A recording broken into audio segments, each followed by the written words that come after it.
Hey guys, and welcome back to the Unfiltered Gamer Kickstarter card game review. Today's game up on the tabletop is Kingdoms of Urden, King of the Mountain, which is currently on Kickstarter, along with the expanded aspect of the game. Now, I've already done a review on Kingdom of Urden itself, and it's coming back to Kickstarter again if you want to check out the game itself, but it's also coming with a new expanded edition of the game, which will include over 20 additional cards with different things involved in it. In the game, you're basically going to be taking a hand of cards and playing them to defeat the card that is on top. It's a warlike game where you're placing a card on top of another of the deck, and it has to be a higher number of a different style, so a different color, along with doing the ability. When you beat that card, you're going to draw extra cards from the deck and pick one of those and put the cards back on top, or you're going to be using the ability if it's a card like this here, the wild card.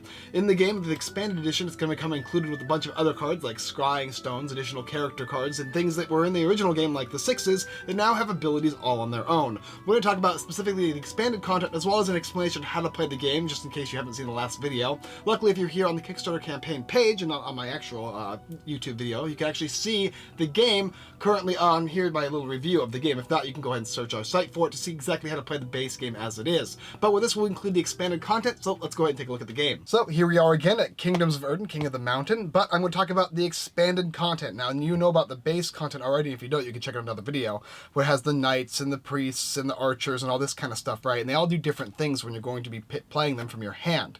These are the new cards here. You've got the spying stone, which is going to let you reveal to look in one other player's cards at the end of your turn. So you can look at somebody's hand, and then you can also defeat this card to defeat any card on the top of the King of the Mountain pile. Over here, you've got the paladins here, and this says it has special ability. Display this card to add a point to the rank of any other blue card currently on the top of the discard pile. This over here, you got these sixes, which all three of these guys, you have three of each color, which are going to have special abilities, kind of like a rock, paper, scissors aspect. This defeats priests, and there's one that defeats rangers and knights, and you have that for each different color. Over here, you got the archer here, which display this card to take 1 point from the rank of the character that is not from this faction. So if you had this character on the top of the mountain, it would be a 6 when you reveal this card from your hand, making you be able to defeat it with another 7. You got the wild cards over here, and there's the 3 of them here. 2 of them are going to be Dragon Slayer swords, which are worth 7 points for any faction in the game. And this one kind of clarifies or changes the way you're going to be searching for that specific card. Now you can actually pull this card and it'll do just the same. And also, last but not least, you're going to be getting the wild card armor mannequin. When attacking, defeats character cards that are lower than 6 and wild cards as well. You're going to add all of these cards to the deck and begin the play of King of the Mountain. Okay, so now you know the contents of the game, Kingdoms of Urden, King of the Mountain. Now I'm going to talk a little bit about the rules and how it works. Just like before, you're going to shuffle the deck, deal out 7 cards to every player, and then put a card from the top of the deck, the remaining deck, basically in a discard pile. That is going to be the King of the Mountain area. On your turn, you choose a player at random to go first. You're going to take a card from your hand and place it on top of that card. Now, depending on the card, if it's a 6 that is red, you're going to be putting a 7 on top of that one to beat it. It has to be a higher number as well as a different faction. So if it's a red card, it has to either be blue or yellow to put it on top of that card.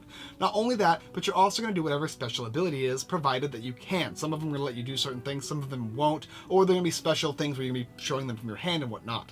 After you've done that, if you've successfully beaten that card, you're going to take 3 cards from the top of the deck and choose one of them, pick it, put it into your hand, and put the rest on top of the deck. Then you're going to pass turn to the next player, and it's going to continue like that. But let's say you can't defeat that card that is the King of the Mountain. If you can't defeat the card, you're going to have to give 2 cards from your hand to your opponent and then draw a card from the deck. The objective of the game is to get 35 points of a single faction in your hand. So if you get 35 points of blue in your hand, you reveal it and you instantly win. Another way to win is by having that King of the Mountain card out there and everyone else have no cards in their hand but yourself. If you can do that, you also win the game. Play will continue using wild cards and other different faction cards, as well as the new ability to reveal cards from your hand to change the flow of gameplay, as well as change the numbers that are going to be located on the cards, turning 5s into 4s and 4s into 3s and that kind of thing, as well as increasing the type of faction cards if you're playing that specific queen and whatnot. Also, the added benefit of playing those rock, paper, scissors that are 6s, you can have a priest that defeats a knight and a knight that defeats a priest and so on and so forth, that kind of aspect. It changes those basic 6s to actually doing something unique. Now they can beat each other as opposed to only being able to play a card that is higher than the last card that was played. You're going to keep going around until they get those 35 points, and then you're going to be the winner of the game. Alright, let me show you the game with included expansion content. So I've gone ahead and set up the game, and as you can see, there's the deck here, you got the box and the rules if you need them, as well as the flipped over top card after dealing everybody 7 cards to their hand. Every single player is going to be trying to go for his different color, most likely, depending on how many points they have regarding that color in their hand. For instance, this player over here has 10 points in blue, 10 points in red, and 3 in yellow, so either of these colors are viable to get 35 points, and you can choose which one you want to go for, and throughout the game you might be changing colors. Over here you got 15 points in blue and you got 6 for yellow as well as 13 for red, so perhaps we'd be going for blue over here as well. So blue, and this is red or blue, and then over here you've got a 9 and an 8, which is 17 points. You got 5 for red and 3 for blue, which also has different wild cards in your hand. Depending on which player is going to start first, we'll just go ahead and pick somebody at random. We'll go ahead and select this player to begin. He's going to go ahead and look through his hand of cards and choose which one he wants to go. Now of course he's got these wild cards here, which can be used to play on top of these cards. When you play a wild card on top of one of these guys, provided that you can, you're not going to get the benefit of drawing the top 3 and picking one. You're going to use whatever ability it says, and then that's it. For instance, this one says exchange this card for any character on top of it. So he could do this and switch the cards out and keep this in his hand if he wanted to go with yellow. But he wouldn't be able to draw from that up here. Over here, this one here says defeat a character that is lower than 9 and give a card from your hand to another player. So at the cost of being able to defeat a high cost card, you have to also give a card away. So you might want to give this 1 away or maybe this 3 away. However, he can't beat this 3 with his 3 that he already has. He can only beat it with this 9, 4, and 6 because they are all higher than this color and they are all different in the different types. He's going to save this wild for a better one, and he's also going to save this wild in case he needs it. So he'll probably go for blue and he'll play this 4.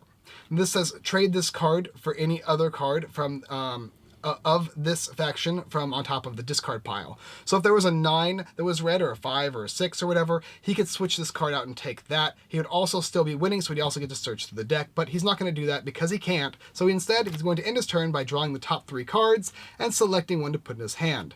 Now, as you can see, he got rid of his red card, so he's probably going to be going for blue, I suppose. And so he'll go, okay, I want to get this 7. He'll put this in his hand. So now he's got 9, 7, and 1, which is giving him 17 points. The rest of these get shuffled, put back in any order you want, and you put on top of the deck. The next player is going to get to go, and now he has to beat this red 4. So he can't beat it with a blue 4 because it's not higher than it, but he can beat it with this blue 5. So he wants, so you can play that card on top, and this says discard with an above 1 lower ranked, so discard this with another lower ranked card, and then you add them together. So if you want, you could discard this with this and make this a 9, which if this was an 8, he could then defeat it that way. But he's not going to do that. He's going to simply play his 5. He'll draw the 3 cards up, and he'll choose one. So he can keep going for blue if he wants, because he'll still get a 6 even though he spent 5, or he can switch to yellow, as well as taking this card, which is it says when you're attacking, you defeat a character that is lower than 6. He'll take this one instead, and put these back in any order on top of the deck. And now he's vying for blue, obviously, and this character over here is also vying for blue. So these guys are actually competing against each other without knowing it, because you can't show other players the cards in your hand, or at least you don't want to. The next player over here is then going to say, okay, there's a 5 that is blue here, and he's got a couple options. He's got the 8 and the 9 yellow, which he doesn't want to play right now. He's got this wild card that says defeat any character that is 9 or lower, 9, and force any one player to choose and discard a card from their hand. So that's pretty good. He'll play this, which defeats that card. And then he's going to say, okay, I'm going to have you discard a card from your hand. So he'll discard the 6 here. And it says actually put it, just so choose and discard a card. I'll put it under this one. Okay. So he's done that. He doesn't get to draw from the deck, though, because he did not play a card that defeated the King of the Mountain. He just simply played a wild card and used its ability. So the next player is going to go. And you guys are going to keep doing that over and over again, playing different spells, the different wild cards, as well as playing the different kings, until somebody gets 35 points of a specific color in their hand. Also to note, let's say, for instance, though, just to make things a little more interesting, that if this 9 was played on the last turn, and this player didn't have these cards to play, or this card to play, I should say, because this one would actually let you take this card. Let's say he just had these guys here. So he had the 9 that is blue, a 1, a 6, a 7, a 3, and this wild here. The only thing that can really beat the 9 is a wild card, or one card that is of a different color. This 1 can actually defeat characters that are ranked 9. So that would be played here, and it would start back at the 1 area. Let's say he didn't even have that card in his hand. Well, now he can't defeat this card. This card's too high, and none of these cards work. So if this player was the one who played it, he would have to give him 2 cards and then he would get to draw a card from the deck. And then the play would pass. If he ever ran out of cards in his hand, he's still in the game. However, if 2 players ran out of cards and it was just this player left, he would be the winner of the game regardless of the amount of points he had in his hand. Okay, so there's a couple caveats as well. For instance, when you play that first card from the top of the deck after you've chosen who to go first, and that card is unbeatable by the first player, what happens? Well, what happens is you have to take 2 cards, put them underneath that first card, and have the next player go after drawing a card. Just like you would when you have to give it another card, give a card to another player, you'd actually be giving it to the deck. So if this 4, you couldn't beat this 4 somehow magically, then you would have to put 2 cards underneath this 4 and have the next player go after drawing a card from the deck, and so on and so forth until somebody could beat that card. So that would be one thing. And the other thing is there's a lot of different cards in this new expanded content. When you're going to go through it and you can check it out, there's over 20 cards like I said before, and they do different things. You got the rock, paper, scissors mechanics. You got the reveal card, so when you actually reveal a card from your hand, you can increase or decrease the value of a certain colored card based on the card you are playing. And it has the basic same components as last time before, the original vet campaign that I show you. So if you watch the original video, you'll know how to play. It's basically the same style of game, and it's going to have the same style of rules, which will probably be changed. This is still a prototype for me, so I'm not sure what you're going to be getting in the game, but what I got was basically the same thing with additional content, additional cards, and the same great quality of cards that you originally got to begin with. Alright, so let me tell you what I think about the game as well as the new content involved. Okay, so what do I think about Kingdoms of Erdin, King of the Mountain, along with the new expansion? And as you know from the original video, I think it's a pretty cool game. If you enjoy card games that have a little bit of that war tactical experience, where you're playing cards that have to be better than other people's cards, as well as playing those wild cards that can change the game up, as well as a little aspect of set collection in your hand, it's a good game. And do you need the expansion? That's the question most people are going to ask me, especially for this video. Well, the expansion brings a lot of new aspects to the game. If you like the added aspect of being able to reveal cards and make cards cheaper or more expensive on the field, whether it's going to benefit you or hurt your opponents, you're going to like that as well. If you have the base game already, and if they have an extra, for the campaign, if they have just the ability to buy the extra little cards, I think it's a pretty good idea, especially if you like the game. If you don't like the game, you're not going to like the expansion along with it. It's not going to change enough to where it's going to be like, okay, this is going to be what makes me like the game more. But if you like how the premise of the game works previously, you're going to like all the additional content that it comes with, because it just gives you more of the same, along with some additional aspects. The Dragon Slayer totem, or little Dragon Slayer aspect, changes the game a bit too, because now you're not digging for that specific 7 blue or 7 red, whatever it is you need. Now you can pull a wild card, and you're going to have that game. It's going to be a little quicker, and you're not going to be having to search and pull and pull and pull. You'll feel it's more of a deserving win. However, if you get the feeling that, you know, you get 2 of those 7s, it gives you 14 points all on its own with those 2 cards, you might think that's a little overpowered. That's up to you, I guess. Also, the added rock, paper, scissors benefits with the 6s are really cool. I really like that aspect because it changes the way the mechanics work of the game, but just for those specific cards. It's 9 different cards in the deck, but it does bring a lot of different changes to how you can play the game. Additionally, I think these 6s should be actually 5s, and the 5 ability should be on a 6, and that because it basically gives you the ability to increase the card by up to the card in your hand. So if you have a 6 and a 5, that'll beat any card on the field. Where when you have 5s, there's only a certain amount of 3, 2s, and 1s that you can pull through, and not very many of those 4s either. But nevertheless, though, the game works very well. It functions very easily. It's a small game that you can fit anywhere and pretty much play anywhere. You can play this at on a plane if you really wanted to, with 2 players, 3, and 4. It works for all the different player counts, so it's a fun little game. I definitely suggest picking it up, especially if you already have the game and like it, get the expansion. If you haven't played either of the games, then I would suggest getting the expansion with the game because it's going to bring that much more enjoyability. Well, that's the game. Alright guys, thanks for watching another Unfiltered Gamer Kickstarter card game review. If you like this game, you want to check it out, go ahead and look it on the description below. In Kickstarter, it's currently up right now with the additional faction expansion, which makes the game a little more fun, especially if you already like the game.